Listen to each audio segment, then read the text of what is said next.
Now the serpent was more cunning than any beast of the field which the Lord God had made. And he said to the woman, Has God indeed said, You shall not eat of every tree of the garden? And the woman said to the serpent, We may eat the fruit of the trees of the garden, but of the fruit of the tree which is in the midst of the garden, God has said, You shall not eat it, nor shall you touch it, lest you die. Then the serpent said to the woman, You will not surely die, for God knows that in the day you eat of it, your eyes will be opened, and you will be like God, knowing good from evil. So when the woman saw that the tree was good for food, that it was pleasant to the eyes, and a tree desirable to make one wise, she took of its fruit and ate. She also gave to her husband with her, and he ate. Then the eyes of both of them were opened, and they knew that they were naked. And they sewed fig leaves together and made themselves coverings. And they heard the sound of the Lord God walking in the garden in the cool of the day.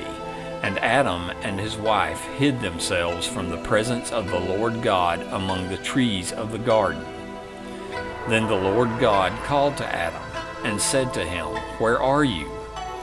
So he said, I heard your voice in the garden, and I was afraid because I was naked, and I hid myself. And he said, Who told you that you were naked? Have you eaten from the tree of which I commanded you that you should not eat? Then the man said, The woman whom you gave to be with me, she gave me of the tree, and I ate. And the Lord God said to the woman, What is this you have done? The woman said, The serpent deceived me, and I ate. So the Lord God said to the serpent, Because you have done this, you are cursed more than all cattle, and more than every beast of the field.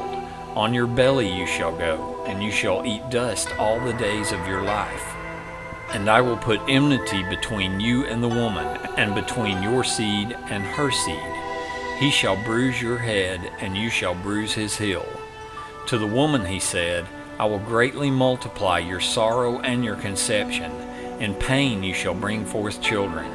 Your desire shall be for your husband, and he shall rule over you.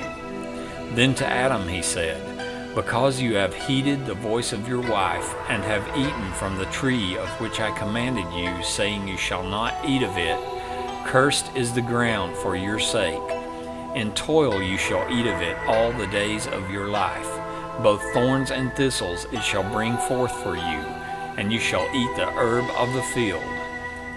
In the sweat of your face you shall eat bread till you return to the ground, for out of it you were taken. For dust you are, and to dust you shall return. And Adam called his wife's name Eve, because she was the mother of all living. Also for Adam and his wife the Lord God made tunics of skin and clothed them. Then the Lord God said, Behold, the man has become like one of us, to know good and evil. And now lest he put out his hand, and take also of the tree of life, and eat, and live forever.